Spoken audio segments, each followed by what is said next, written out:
Hola, hoy tenemos el agrado de presentar a Camila Villavicencio, que nos va a presentar la ponencia Las aves en la ciudad y sus cantos. Camila estudió biología en la Universidad de Chile, hizo su doctorado en la Universidad de Múnich, trabajando en el Instituto Max Planck de Ornitología de la ciudad de Wiesbaden, en Alemania. Así que tiene una trayectoria en torno a la ornitología y al estudio de la conducta de las aves, así que dejamos a todos ustedes con Camila para que nos cuente su tema de investigación. Ya. Muchas gracias a Cristian por la invitación. Para mí es un agrado, un honor estar acá. Hoy día les voy a hablar de las aves en la ciudad, ya partiendo también dando un énfasis de la importancia de tener aves en la ciudad y sus cantos también, que los cantos también son un componente importante de la ciudad. ¿Cómo adelanto?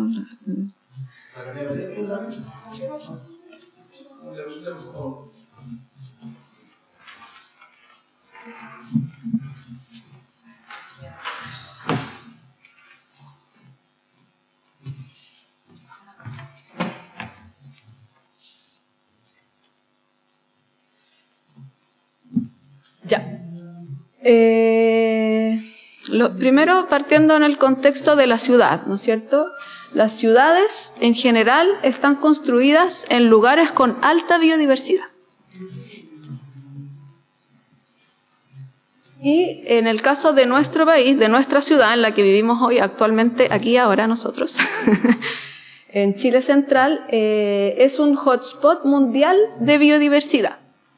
Esto quiere decir que es un lugar muy especial, ¿ya? O sea, los seres vivos que habitan este territorio, hay muchas especies que solo habitan acá.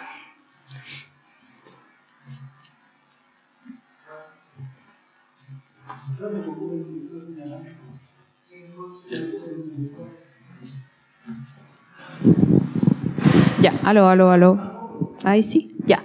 Ah, ya, perfecto. Ahí cambiamos de micrófono. Entonces, esta zona de Chile, ¿no es cierto?, la zona central, casi el 25% de las especies nativas de Chile son endémicas. ¿Qué quiere decir esto? Que solo se encuentran en este territorio y en ningún otro lugar del mundo. Por eso que Chile Central es tan especial en cuanto a su diversidad de especies. ¿Ya? Un 63% de los reptiles son endémicos, el 65% de los anfibios, el 50% de las plantas, 11% de los mamíferos, 55% peces de aguas continentales y el 2% de las aves, ¿ya? Y de insectos seguramente tenemos un porcentaje bastante alto también. Entonces, en el fondo tenemos un tesoro, ¿no es cierto?, en este territorio que debemos cuidar. Sin embargo, ¿no es cierto?, las ciudades están construidas por y para los seres humanos. Pero, ¿qué pasa con el resto de los seres vivos? ¿Ya? ¿Se ven afectados por la urbanización? Este es un tema que se ha vuelto muy en boga desde hace los últimos 10, quizás 20 años, pero sobre todo los últimos 10 años, de cuáles son los efectos de la urbanización en la biodiversidad, justamente porque hay un porcentaje muy alto de la población humana que vive en las ciudades. Entonces se han hecho varias investigaciones en la cual se ha detectado que la urbanización tiene un fuerte impacto en las especies silvestres. Ay, perdón.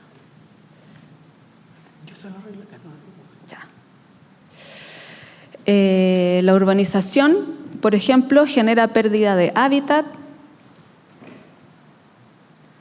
disminuye la biodiversidad, genera mayor homogeneización de especies. Esto quiere decir que en el fondo vemos como las mismas especies siempre, ¿no es cierto? No hay mucha biodiversidad y además está más propensa a la contaminación, tanto atmosférica como lumínica y acústica.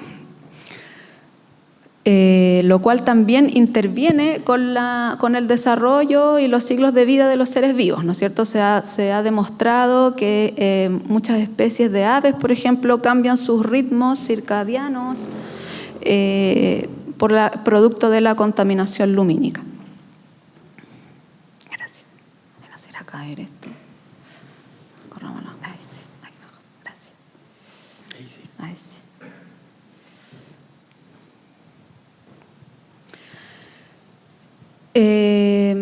Entonces, en el fondo, la urbanización está muy ligada a la pérdida de hábitat, y la pérdida de hábitat es una gran amenaza para la biodiversidad. Y esto es muy relevante en el contexto de que hoy en día estamos viviendo una extinción de especies sin precedente, o sea, es la 6ª extinción masiva de especies desde que comienza la vida en la Tierra, y se dice que esta extinción no tiene causas naturales, sino que es, llevada por los seres humanos. Entonces, tanto para las aves como para los reptiles y anfibios, ¿no es cierto?, también en mayor medida mamíferos y peces, la degradación del hábitat es un porcentaje importante de la causa de pérdida de especies, seguido por la explotación, la invasión de especies nativas, de invasión de especies exóticas, la contaminación y el cambio climático. Entonces, hoy en día, por ejemplo, en Chile, más del 80% de la población chilena vive en las ciudades, ¿no es cierto? Tenemos una población muy alta, urbana, lo cual tiene muchos beneficios, ¿no es cierto? Nosotros que vivimos en la ciudad tenemos acceso a trabajo, alimento, ¿no es cierto? Tenemos educación, muchas cosas que se nos facilitan, ¿no es cierto? Pero también se tiende a una desconexión con el mundo natural. Entonces, de alguna manera, ese lazo, esa relación con la naturaleza se va perdiendo, porque nuestro modo de vida es como encerrado, como aislado de la naturaleza. Por ejemplo, este salón, ¿no es cierto? Nos aislamos dentro de las casas, pavimentamos, ¿no es cierto? Como que nos vamos aislando de todo lo que es natural, y lo natural nos empieza como a molestar un poco. Si entra a la casa, no sé, las hormigas ya no nos gustan, los seres vivos, los pájaros sí, pero no sé, ahí tenemos algunas como problemas. Y este alejamiento con la naturaleza tiene efectos tanto en nuestra salud y bienestar, y también en la crisis ambiental, porque de alguna manera no tenemos como conciencia de lo importante que es la naturaleza para nuestra propia sobrevivencia. Entonces, nos podemos preguntar, ¿cómo es nuestra relación con la naturaleza en la ciudad? Las ciudades en general son poco biodiversas, ¿ya? Porque es una de las consecuencias de la urbanización. Y además hay escasas opciones de conocer y conectar, ¿ya? Lo cual ha llevado a proponer este concepto, que es la extinción de la experiencia, ¿ya? Que significa que se reducen las experiencias positivas con la naturaleza, especialmente durante la niñez, ¿ya? O sea, es decir, los niños, como tienen poco acceso a la naturaleza, a conocer especies, los bichos, las lagartijas, treparse a los árboles, ¿no es cierto? Es cada vez más difícil si vivo en un departamento. A veces ni siquiera tengo áreas verdes a las cuales yo puedo ir diariamente, puedo ir quizás algunas veces, ¿no es cierto? También se extingue la experiencia. Y esto es un problema bastante profundo por dos aspectos. Por un lado, porque no podemos obtener los beneficios de ese contacto con la naturaleza para nuestra salud y nuestro bienestar. Y por otro lado, como que nos aleja de la crisis climática. Como no tenemos como relación, no pensamos que es algo como ajeno a nosotros, no tiene nada que ver con nosotros. Sin embargo, el mensaje que a mí me interesa entregar, sobre todo, es que conectar con la naturaleza nos da bienestar, ¿ya? Ese es como lo más importante, el mensaje como principal que me gustaría transmitir.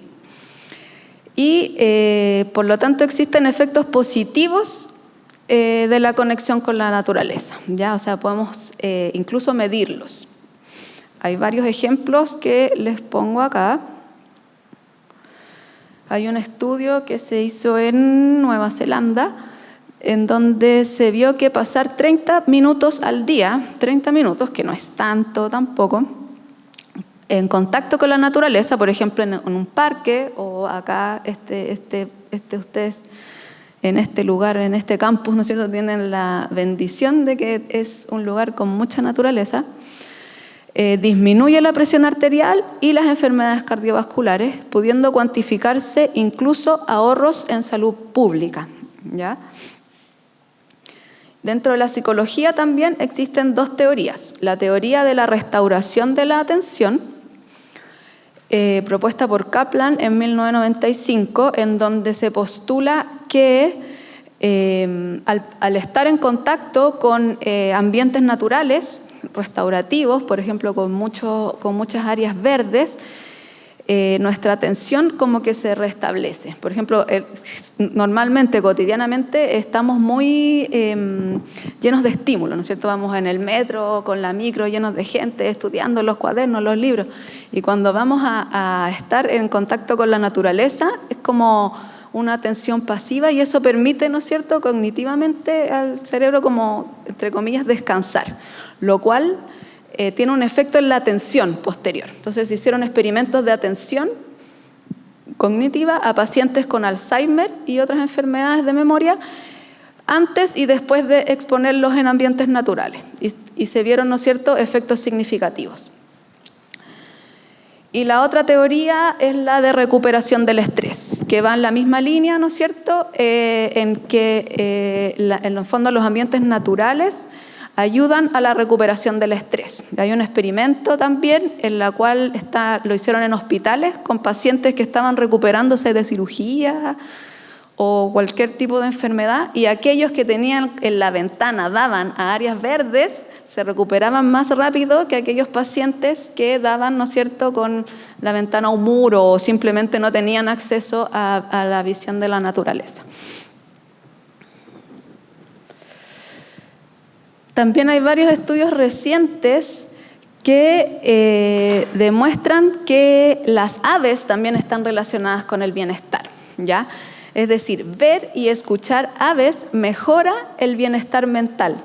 Y estos efectos pueden durar incluso hasta 8 horas, ¿ya? Este es un estudio que se hizo, lo lidera desde Inglaterra, pero hay varios otros países que estaban participando, Estados Unidos, Inglaterra, Australia me parece, en que con una aplicación la gente iba diciendo como, ya, veo a este pajarito, veo a este otro pajarito, y cómo está mi humor. Entonces ahí podían como ver como in situ cómo se podía relacionar directamente como el estado de ánimo con la visión. Y los pacientes que estaban como con depresión también se veían como beneficiados por ver y observar, o sea, por observar y escuchar a las aves. Entonces, aun cuando se han cuantificado los diversos efectos de la naturaleza en el bienestar, ¿no es cierto?, en las ciudades, sobre todo latinoamericanas, bueno, también hay que decir que la mayoría de estos estudios se han hecho en el hemisferio norte o en países desarrollados. En Latinoamérica y en Chile también, la biodiversidad urbana, es decir, la naturaleza en la ciudad, dentro de la ciudad, no se considera como un elemento de calidad de vida o de bienestar. No es algo como prioritario, que es como que tenemos que todos tener para poder vivir bien. Entonces ahora vamos a ver un poquito más de las aves en la ciudad.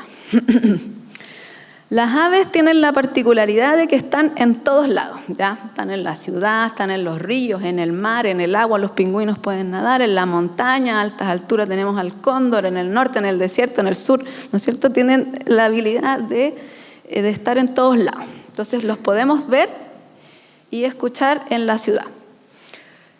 Por lo tanto, cumplen un rol en nuestra conexión con la naturaleza, ¿no es cierto? Están como disponibles de alguna manera para poder conectarnos. y además con sus cantos contribuyen a la calidad del paisaje sonoro y a la recuperación del bienestar. ¿Y dónde están las aves en Santiago? ¿Viven en Santiago? También viven en Santiago, ¿no es cierto? Las aves van a abundar siempre en espacios de bienestar. Por ejemplo, en un ambiente contaminado, muy ruidoso, hay menos aves. ¿Ya? Si nos vamos a parar, por ejemplo, en la Alameda con Morandé, no sé, por decir alguna calle, vamos a ver quizás paloma, con suerte un gorrión, ¿no es cierto? Vamos a ver muy pocas especies. Pero si vamos acá, por ejemplo, acá a este campus, hay unas tesis que han encontrado, creo que hasta 20 especies de aves, ¿no es cierto? O sea, las aves prefieren estar en lugares verdes. Por lo tanto, la cantidad de aves que se pueden ver y escuchar son un indicador de la calidad del ambiente. ¿Ya? Si podemos ver más diversidad, podemos escuchar a más aves, quiere decir que este ambiente es un ambiente de calidad, que nos va a permitir, ¿no es cierto?, el bienestar del que les hablaba anteriormente. Y también hay un factor económico que está asociado a la cantidad y la calidad de las áreas verdes en las ciudades, ¿no es cierto? Por recomendaciones de la OMS, el mínimo de áreas verdes por habitante debieran ser de 9 metros cuadrados, ¿no es cierto? 9 metros cuadrados por habitante de áreas verdes. El recomendado son 16 metros cuadrados por habitante. Y en Santiago Centro tenemos 1,17 áreas verdes por habitante, o sea, una cantidad muy menor de lo mínimo. Este es un estudio, o sea, esta es base de datos del MIMBU, de las comunas con más y con menos parques urbanos. Esto sí es de todo Chile, ¿ya? Donde Concón y Lautaro lideran las comunas con más metros cuadrados por habitante de áreas verdes, ¿no es cierto? Está Recoleta también, considerando que tiene el Cerro San Cristóbal, que es el tremendo, ¿no es cierto?, área verde. También tenemos Vitacura, La Ligua, Valdivia, Providencia, La Reina, Lo Barnechea y Cerrillos, ¿no es cierto? Tenemos comunas bastante adineradas. Y las 10 con menos áreas verdes lidera San Vicente, El Monte, Chiguayante, La Cruz, Los Álamos, desde la región metropolitana Independencia y Padre Hurtado, con 0,5, o sea, ni siquiera les alcanza a tener 1 metro cuadrado por habitante, ¿ya? Ahora último salió este estudio este mismo año, ¿no es cierto?, que se evalúa la diversidad de aves en la capital, en Santiago de Chile, y se evalúa los efectos de los niveles socioeconómicos, si es que existen efectos de los niveles socioeconómicos asociados a la diversidad de aves, y también estudiaron si es que existen los efectos de los perros y los gatos en su diversidad. Y efectivamente influyen, ¿no es cierto? Es decir, tenemos más diversidad de aves en las comunas, en los lugares con un nivel socioeconómico más alto, ¿no es cierto?, que se ve. El más alto es el más azul, que está ahí arriba, ¿no es cierto?, que corresponde a Lo Barnechea, Vitacura, Las Condes. Pero esta diversidad está asociada más bien a las áreas verdes, a la disponibilidad de arbolado urbano, ¿no es cierto?, a parques, arbustos. Entonces no es algo que tenga que ver esencialmente con el nivel socioeconómico, sino que si plantáramos más árboles y tuviéramos más áreas verdes en el resto de la ciudad, también podríamos acceder a esa diversidad. Ya, ahora hablando un poco de las contribuciones ecológicas que tienen las aves, ¿ya? Porque más bien estamos enfocados en la parte urbana, pero las aves tienen muchos roles ecológicos, justamente también porque habitan toda esta cantidad de ambientes, también hacen cosas que las hacen tener muchos roles ecológicos y contribuyen de muchas maneras a la calidad del ambiente. Por ejemplo, las aves insectívoras, como los chercanes, que es el pajarito que está ahí arriba, ayudan con las plagas de insectos, porque comen insectos, ¿no es cierto? Entonces, si están comiendo todo el tiempo insectos, van a hacer que disminuyan los insectos. Y también las aves rapaces, como el tiuque, que está ahí más abajito, consumen roedores y carroña. Entonces, de alguna manera también nos ayudan como a limpiar la ciudad y también al control de plagas, pero ya de micromamíferos. Este dato es como para tener una idea de qué tan eficaces son las aves como insecticidas, ¿no es cierto? Se hizo un estudio con las golondrinas, en donde se vio que consumían 60 insectos por hora, mosquitos o moscas, 850 al día, ¿ya? Que eso sería como 310.250 mosquitos al año, ¿ya? Tengo una amiga que vive en La Serena, muy cerca del humedal, y me dice que ellos, como tienen muchas golondrinas, hay muchas golondrinas en el humedal, casi que no tienen problemas de mosquitos en el verano, puede incluso dormir con la ventana abierta. Entonces, el rol que cumplen las aves ecológicos también se puede ver desde el punto de vista de lo que comen, ¿no es cierto? Y lo que comen también está muy relacionado con la forma de su piquito, ¿ya? Por ejemplo, el insectívoro, que es el chercán, el que está primero, tiene un piquito como chiquitito, ¿no es cierto?, que le sirve como de pinza para poder capturar a los insectos.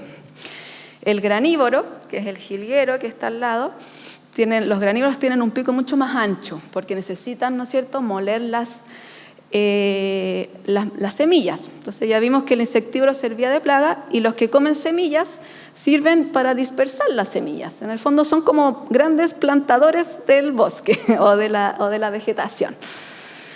El picaflor, que es nectarívodo, tiene su piquito, ¿no es cierto?, muy característico porque es muy largo, porque necesita ir a tomar el néctar de las flores y mientras se alimenta va polinizando. Entonces también tiene una labor polinizadora muy importante. Los carroñeros, como el jote, comen carroña, por lo tanto son los grandes recicladores, ¿no es cierto? Necesitamos de los recicladores para que no se nos acumule la materia orgánica muerta. Y también el martín pescador, que, como su nombre lo dice, pesca. Entonces tiene un pico bien como una caña de pescar, no sé, como para atrapar a los peces. Estas son algunas de las aves urbanas que podemos ver en Santiago, también asociadas a su alimentación. La tórtola come semillas, la tenca frutos, insectos, el zorzal también es otro que se puede ver comiendo insectos y también come semillas, y el tiuque, que come más bien de todo, por eso también se puede ver. Y el cernícalo. El cernícalo es ese pequeño halcón que es bien bonito, que en algunas partes de la ciudad se puede ver.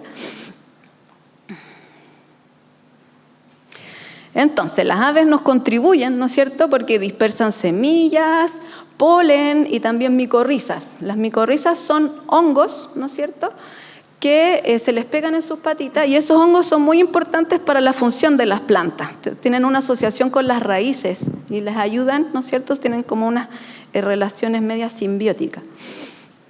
Con las fecas fertilizan, ¿no es cierto? Ese es el clásico problema que tienen los arquitectos, porque claro, la fachada, ¿no es cierto?, del edificio está lleno de fecas de aves, entonces no le gustan las aves. Pero en el fondo, si en vez de defecar ahí, estuvieran en el campo, fertilizarían los campos, ¿no es cierto? Entonces también tiene que ver con cómo construimos. También son muy importantes como carácter simbólico, ¿no es cierto?, espiritual. Están grabados en petroglifos, en geoglifos, incluso en nuestro escudo nacional aparece un ave que es el cóndor, ¿no es cierto? Y también en la ciencia son utilizados como modelos científicos. Por ejemplo, en la neurogénesis se empieza a estudiar en las aves, porque como vamos a ver más adelante, aprenden el canto. El Konrad Lorenz, que ganó el premio Nobel, lo hizo con aves, trabajando con la impronta, ¿no es cierto?, y así se ocupa como modelo científico. Y aquí más o menos contarle qué las hace tan especial y diferentes, ¿no es cierto?, cuáles son como sus atributos particulares, el de las aves. Entonces, como se ve en la figura, ya que tengo la figura ahí, se ve que tienen los huesos de las aves, se llaman como huesos neumáticos. Son súper llenos de aire para que sean livianitos, para que no les cueste, ¿no es cierto?, tanto volar. Bueno, tienen alas, o sea, en las extremidades superiores son adaptadas y son alas.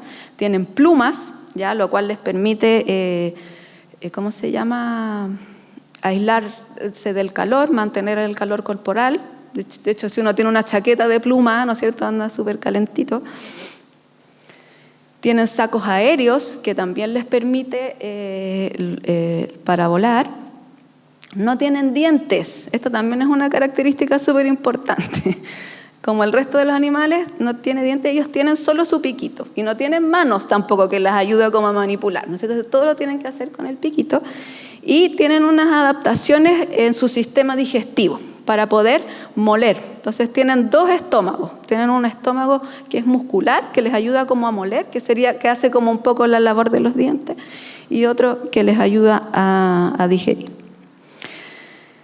Y con su capacidad de vuelo, ¿no es cierto?, se mueven largas distancias. Entonces también conectan distintos espacios. Y grandes, o sea, también imagínense que a los que migran van desde Canadá hasta Chiloé, ¿no es cierto? Son distancias muy, muy, muy largas. Algunos, no todos. Y son los vertebrados terrestres más diversos, ¿ya?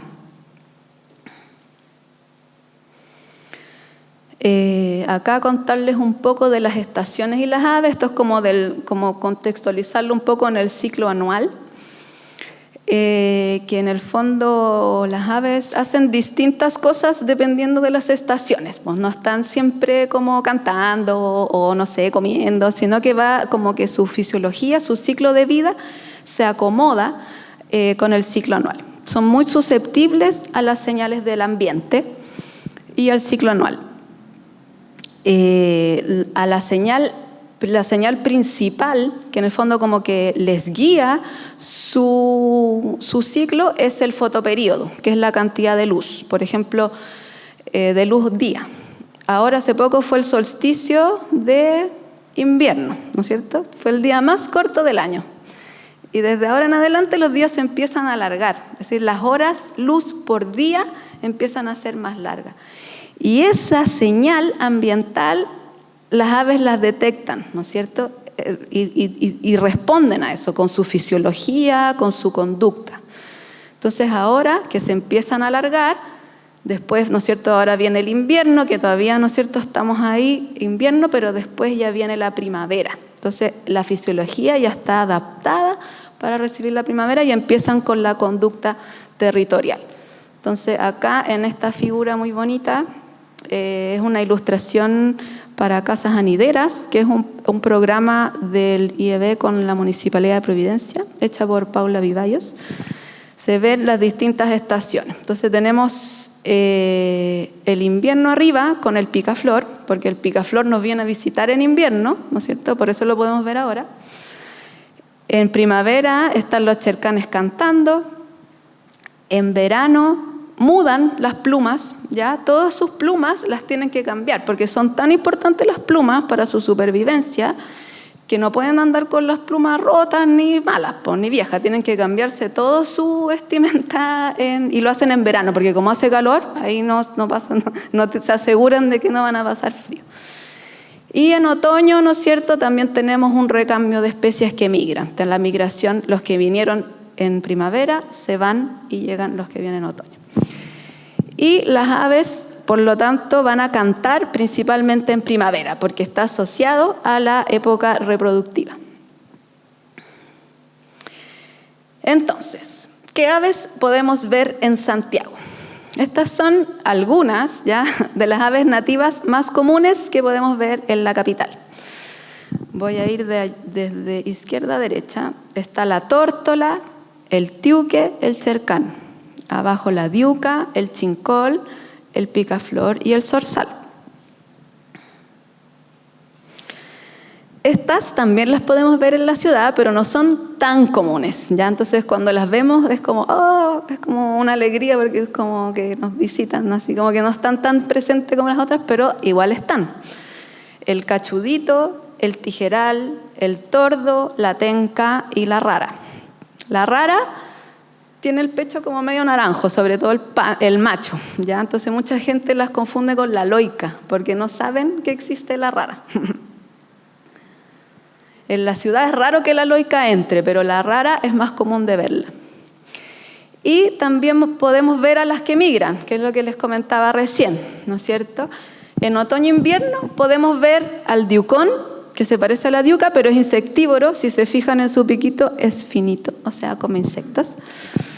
La viudita y el picaflor chico, ¿ya? Estos solo los podemos ver en esta época del año.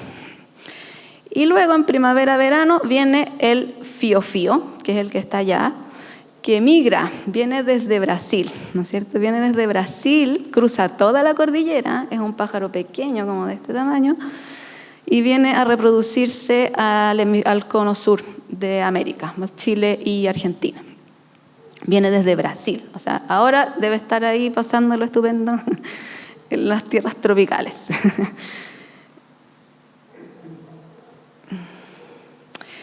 Bueno, y para terminar, voy a hablarles un poquito del canto y las aves, ¿ya? Si bien todas las aves emiten vocalizaciones, hay un grupo de aves que se llaman los pájaros cantores o las aves cantoras que aprenden su canto, ¿ya? Son de los paserinos, son el grupo de los ocinos, ¿ya? Y son un grupo muy diverso, ¿ya? Están en todo el mundo. Y tienen esta particularidad, que aprenden su canto. ¿Qué quiere decir que aprenden el canto? Que en el fondo, si ellos nacen y no tienen un tutor, una mamá, un papá o algún adulto que les enseñe, ellos no van a hacer el canto de su especie. Ya es lo mismo que los humanos. Si no hay adultos que le enseñen a hablar al niño, ellos no van a hablar castellano, por ejemplo, ¿no es cierto? Pueden emitir sonidos, pero no es el canto propio de la especie. Y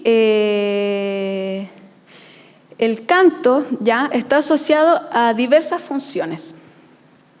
Por ejemplo, al cortejo, ya el macho canta para atraer a la hembra. Hay muchos incluso que hacen como un display.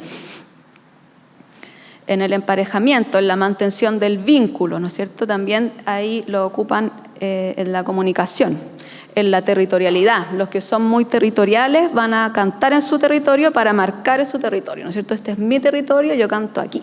Sobre todo en la época reproductiva, aunque hay algunos que son territoriales todo el año.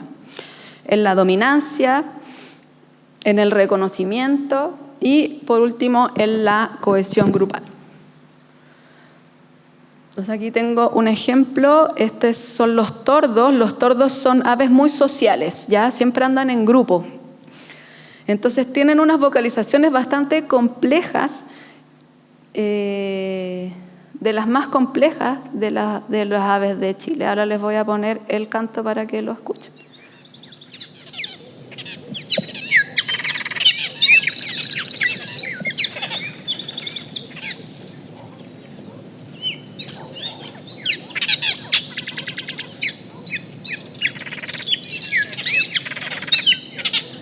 Si se dan cuenta, tiene muchas notas, ¿no es cierto?, diferentes.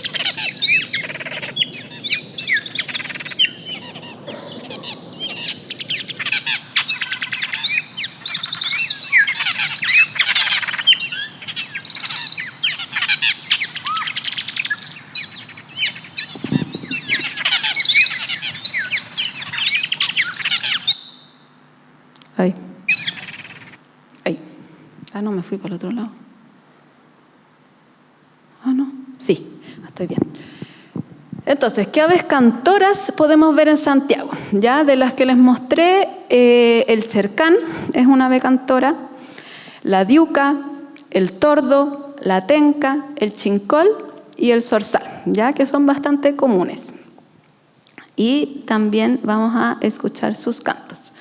Este es el canto del chincol.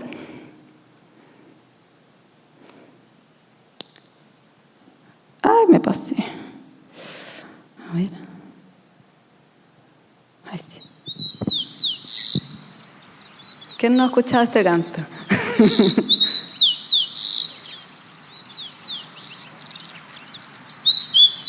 ¿Cierto? El chincol habita en todo Chile. Es, como yo creo, una de las especies de aves más extendidas. Cordillera, mar, norte, sur. Hasta la Patagonia. Ciudad, no ciudad, ¿ya?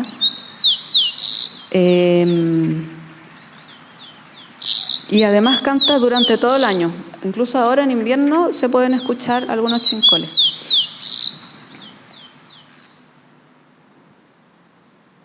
Este es el chercán. El chercán a mí me gusta porque es bonito. Y tiene aunque es chiquitito, tiene un canto súper fuerte.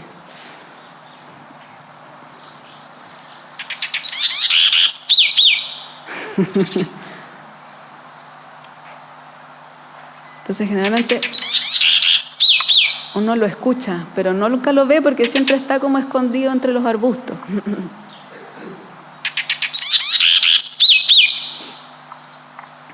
El chercán también es muy extendido, igual que el chincol. El chincol vive desde México hasta el sur de Chile. El chercán igual, vive desde Norteamérica hasta Sudamérica. Esta es la diuca. La diuca solo canta en primavera y tiene un canto que se llama el canto del amanecer. ¿Ya? Es decir, en primavera, a la primera hora, como justo antes de que amanezca, ahí cantan las diucas su canto. Se paran y cantan.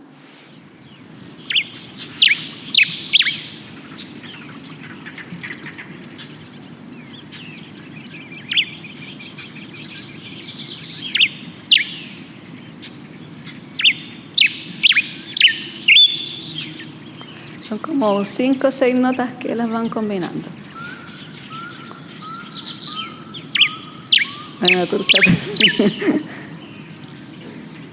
Si nos fijamos en el piquito de la diuca, ¿no es cierto? ¿Qué come? Grano, ¿no es cierto? Súper ancho.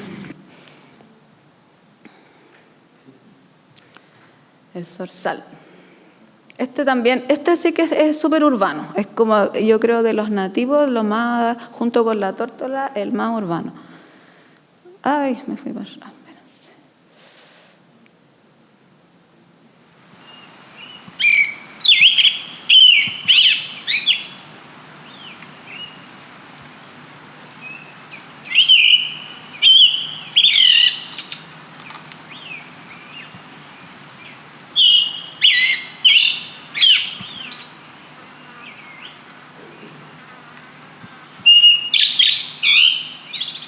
Y el zorzal es generalista, ¿no es cierto? Come más cosas. Por eso que su pico es como un intermediario entre insectívoro y granívoro.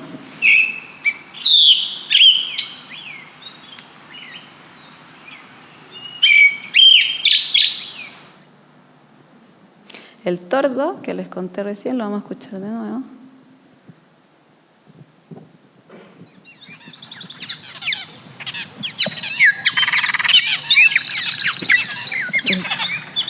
El tordo también se puede escuchar no solamente en primavera, sino en otras épocas del año, como tiene esta conducta más social como un elemento importante de su sociabilidad.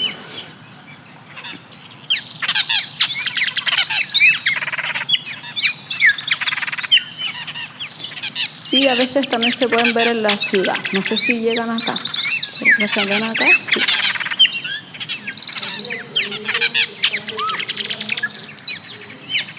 Mira, a ver, espera, es que eso no lo dije antes. La diuca desde la región de Atacama hasta no tan la Patagonia, como digamos como la 10ª, por ejemplo. El zorzal también, como desde Coquimbo incluso, yo creo, un poco más al sur, y hasta no sé qué tan al sur, como la 10ª será, los lagos por ahí. Y el tordo también, más o menos ese rango.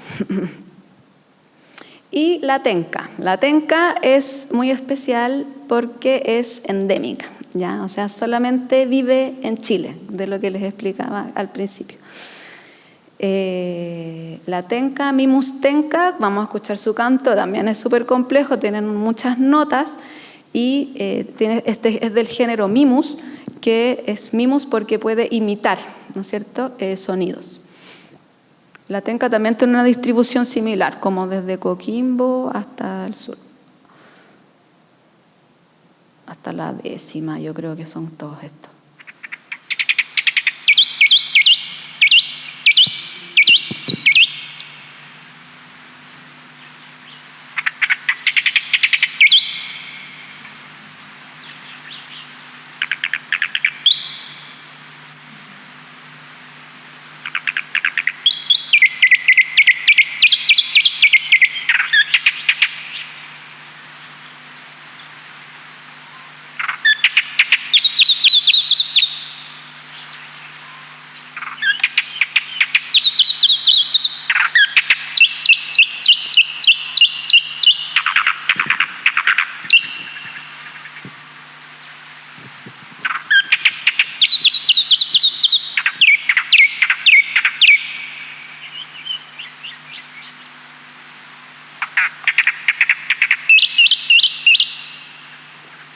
¿No es cierto? El canto tiene muchas notas diferentes y las van como combinando. Ahí hay una que pude grabar el año pasado en primavera que cantó, no sé, como 4 horas seguidas, pero era como que nunca repetía lo mismo.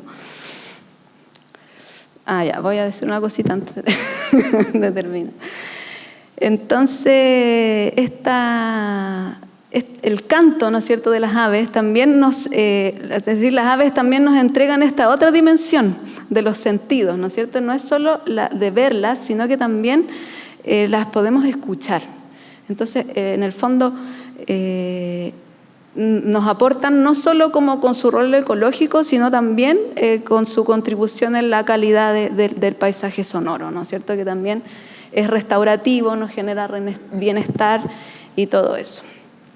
Y otra cosa es que los aves cantoras como estas, todas las que les mostré al final, que son los ocinos, tienen como especializaciones en el cerebro, tienen unos núcleos particulares, ¿no es cierto?, que solamente lo tiene ese grupo de aves, ya que está asociado tanto al aprendizaje como la manera que ellos tienen de emitir sus cantos y todo.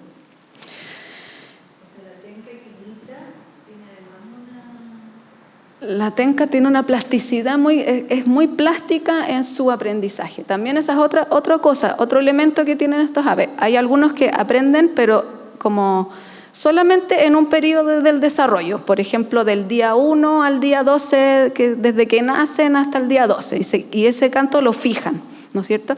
Pero hay otros que son como aprendedores abiertos, que en inglés se llama open learners, ¿ya? Que pueden aprender durante toda la vida. Por ejemplo, los canarios. Los canarios son un ejemplo de eso.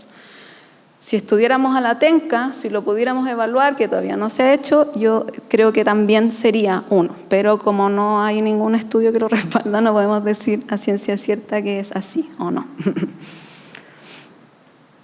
Entonces también tiene que ver como con esa plasticidad. Muchas gracias. Que tengan el otro micrófono para poder pasarle a las personas para que puedan hacer preguntas. Entonces vamos a dejar a Camila con el otro micrófono para poder pasarle porque la idea es que quede grabada la pregunta que ustedes emitan, que grabada en el video. Me dicen nomás si tienen alguna pregunta. Hola, muy buena presentación. Quería hacer una consulta. Si es que sabes si el mirlo es un ave cantor. El mirlo sí. El mirlo es ictérido, igual que el tordo. Quería preguntar igual porque el mirlo es un ave parásita, sí, que pone sus huevos en nidos de otros pájaros. Sí. De hecho, no sé, alguien me ha visto cuando de repente en la misma ciudad se ve un pájaro como este porte siguiendo a un chincol, viéndole comida y todo. Entonces, quería preguntarte más o menos qué pasaría durante el periodo de aprendizaje del mirlo, porque se cría con aves que no son de su misma especie. Sí, esa es una súper buena pregunta y Personalmente no conozco un estudio que lo haya evaluado así como tal cual, pero hay hipótesis en las cuales se dice que como que los mirlos, aun cuando dejan el huevo como con el otro ave, ¿no es cierto? Igual lo andan rondando. Entonces tampoco, como que de alguna manera, no sé, pero como que de alguna manera existe como algún tipo de nexo. Y después se juntan con los mirlos, pues se reproducen entre mirlos. Entonces ahí habría que ver la etapa sensible del mirlo y evaluar, ¿no es cierto?, esta hipótesis de que efectivamente están cerca los adultos, digamos, para que ellos puedan aprender su canto y no el otro. Claro, también puede ser como lo último que mencionaste también, de que tienen como un aprendizaje quizá a lo más largo en su etapa inicial, y quizás como cuando se juntan tienen un aprendizaje social, por ejemplo, mezclando, si se juntasen polluelos o aves que lleven menos de un año con aves que podrían ser progenitores de otras, como que tengan más de un año. Claro. Entonces ahí el aprendizaje se aprenda como grupalmente, me imagino. Claro, puede ser otra hipótesis, pero claro, habría que comprobarlo y no sé si está hecho o yo desconozco así como alguien que lo haya evaluado. Sé que hay estudios, hay un grupo en Argentina que estudia los mirlos, pero no sé si esos es como los factores de aprendizaje vocal.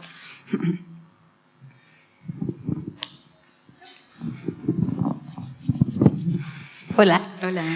Oye, bueno, llegué un poquito tarde, la primera parte me la perdí, pero como aquí dice los bosques y las ciudades sostenibles, ¿tú tienes como alguna idea de qué te gustaría que ocurriera en la ciudad para que como que en el fondo llegaran y pudieran colonizar estas aves? Porque está relacionado un poquito a la falta de áreas verdes, sobre todo en algunos sectores de la ciudad, que eso sí alcancé a ver. Sí.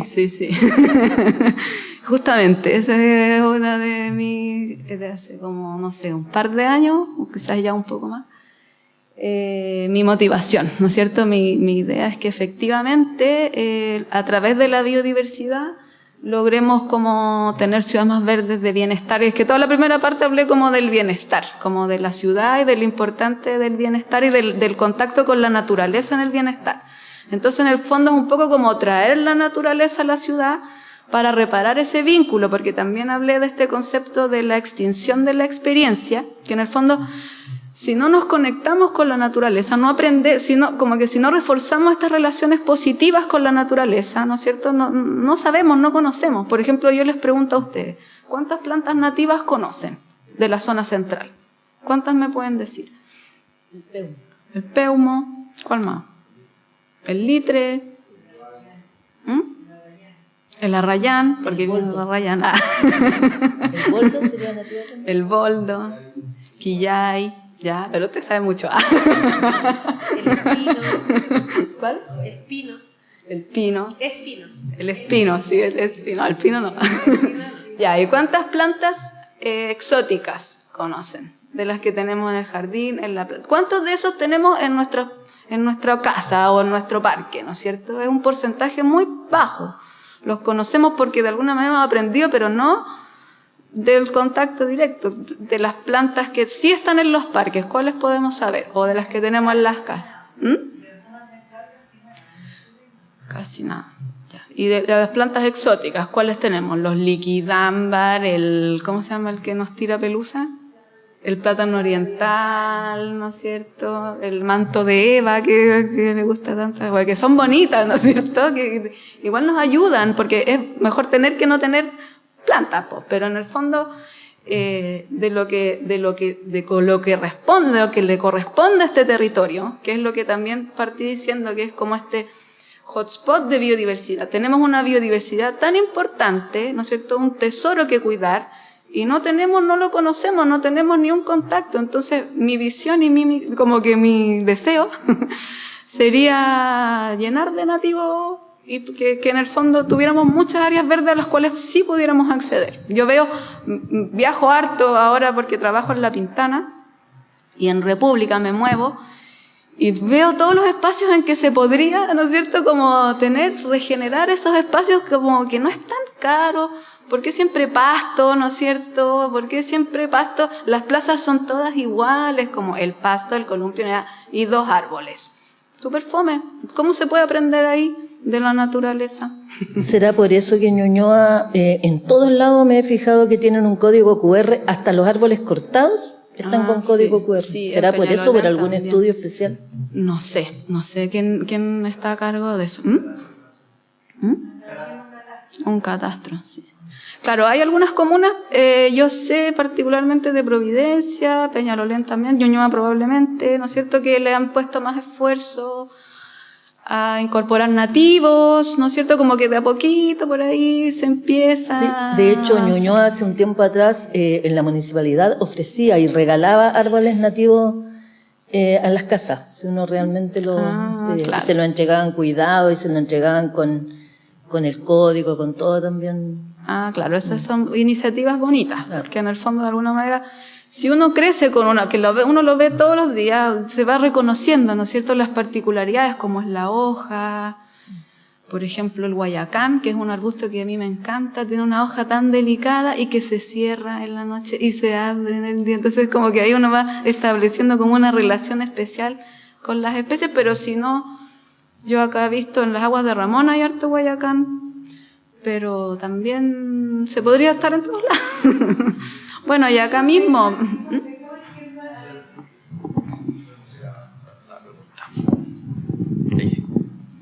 El hecho de, o sea, las aves nativas nuestras, ¿les afecta el hecho de que no tengan toda esta ¿cómo se llama?, vegetación que no es de...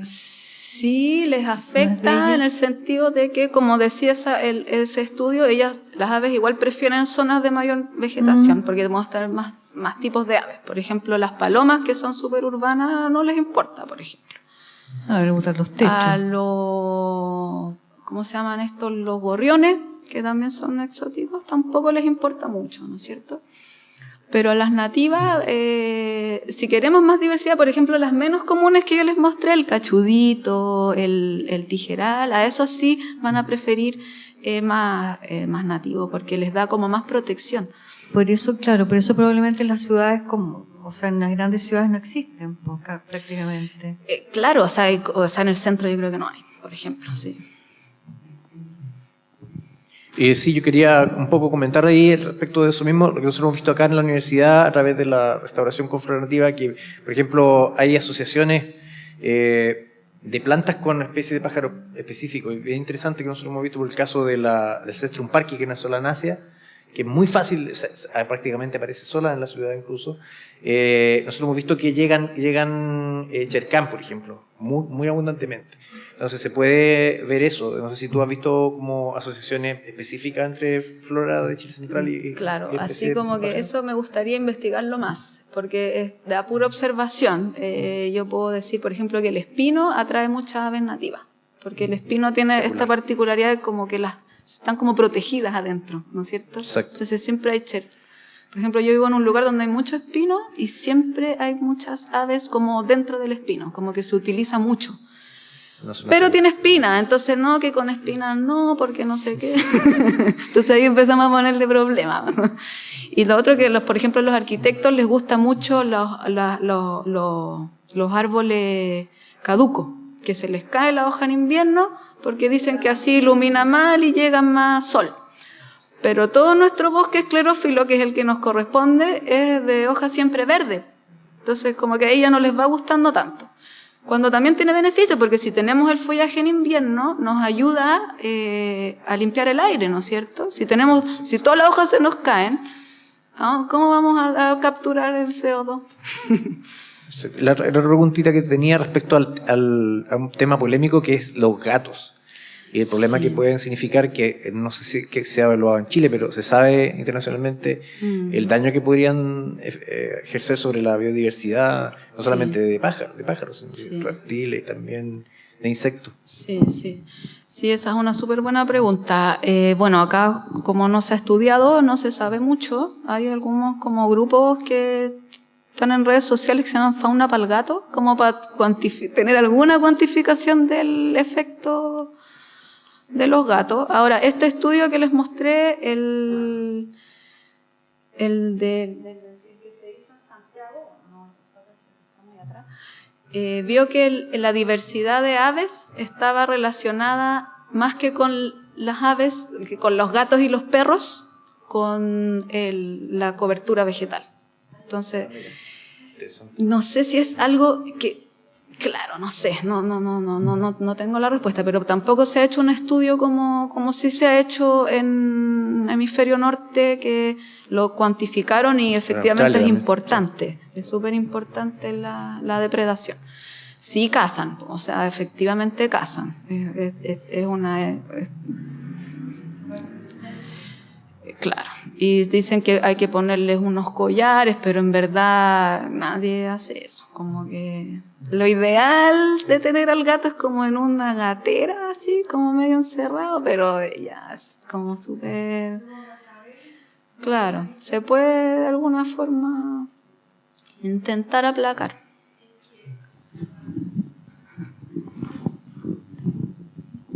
Ahí igual está un poco relacionado a tu tema como de difusión, porque yo como que varias veces he escuchado a gente, que estoy dando clases en veterinaria, en Andrés Bello, como que cuentan como gracia, los he escuchado entre ellos hablar como gracia que su gatito le trajo un pajarito.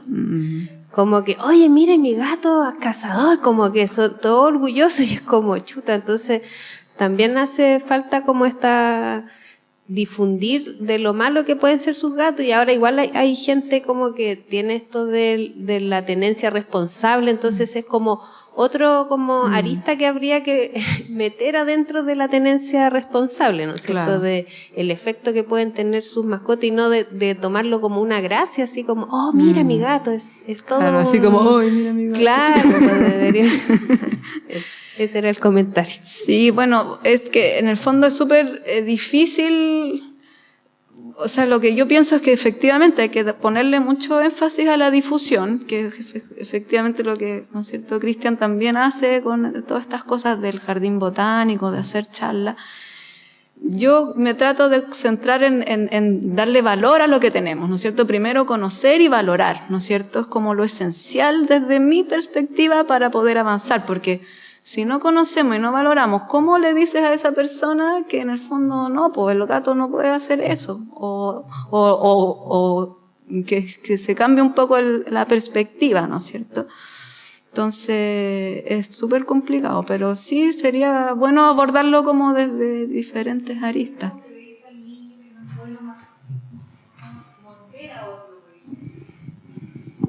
Tú le enseñas a un niño que no es bueno pegarle a otro, no es bueno morder a otro. Lo mismo con la mascota, o sea, Claro, son aprendizajes que tú puedes darle. claro, sí. Difícil, pero sí. Queremos agradecer a Camila por su excelente charla, ha sido muy bonita. Yo creo que todos nosotros nos quedamos muy agradados con tu presentación y con tu conocimiento. Ahora los queremos invitar abajo porque tenemos el coffee break listo adentro del museo para que así no se congele. Así que para que sigamos conversando allá. Muchas gracias. Muchas gracias.